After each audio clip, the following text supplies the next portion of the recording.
Hey guys, what's up? Jimmy here with another video.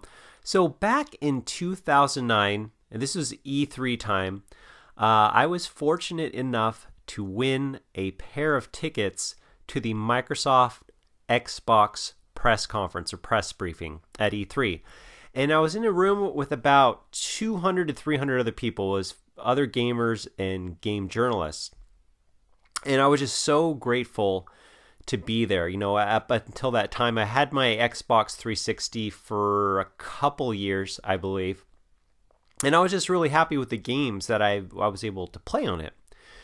And so at this press briefing, it was pretty incredible. You had all types of famous people. You had Kojima, you had Steven Spielberg, there was Tony Hawk, just a lot of different, there was Ringo Starr and Paul McCartney.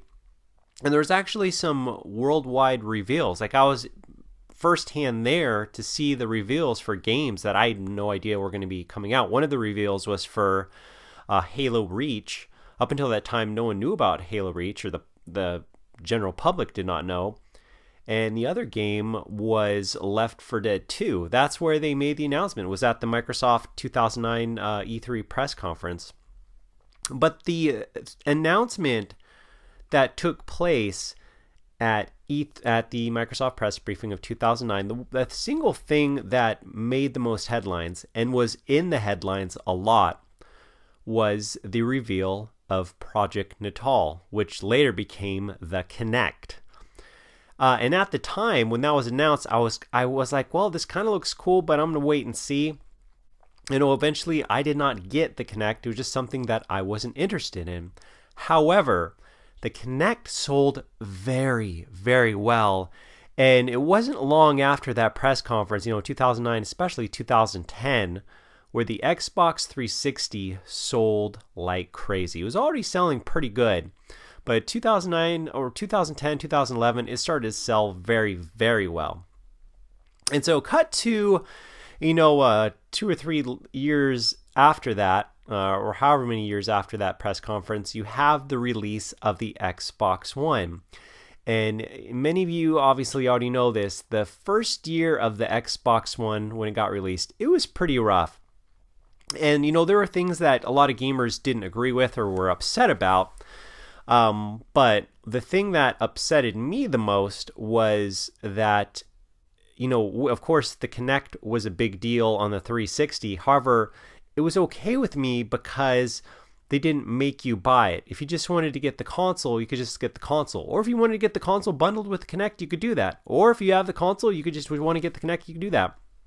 With the Xbox One, when it first launched, it was $500, and you had to get it with the Kinect.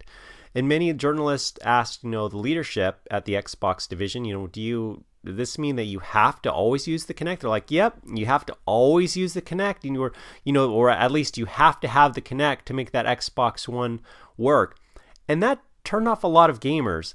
It turned off me, who was such a huge fan of the Xbox 360, but it also turned off a lot of other fellow Xbox 360 owners, and a lot of those owners ended up just getting a PlayStation 4.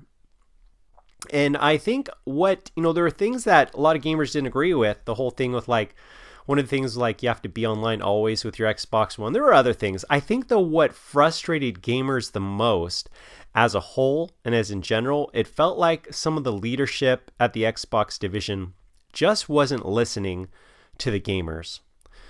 But I have to say though, past couple years in particular, I'm very, very happy and excited to see how the Xbox division has turned things around. Phil Spencer, I think, is a phenomenal leader. He's doing an incredible job.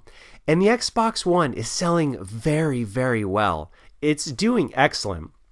I know a lot of people who watch my videos are PS4 owners and might not particularly like the Xbox brand. But I have to say, even if you don't particularly like the Xbox brand, if you're just a diehard PlayStation fan, this is a good thing. Competition is so good. A simple example, say you have 2 runners, runner A and runner B.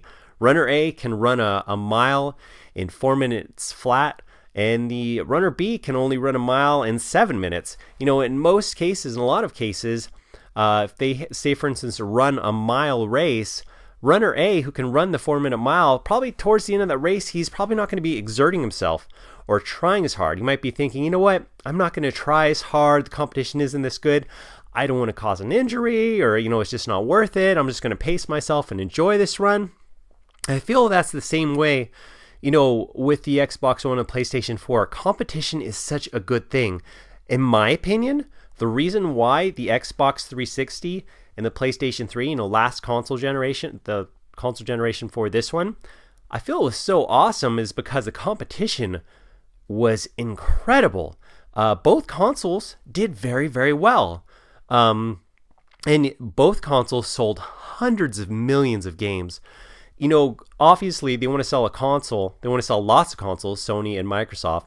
But ultimately, they want to sell a ton of games because every new retail game that gets sold, they get a slice of the pie. They get a piece of that. But anyway, guys, I'm really excited. I'm happy that Xbox One is doing very, very well. And I hope it continues to do well. I think this year was a great year for great games. You got Forza Horizon 3, you got Gears of War 4.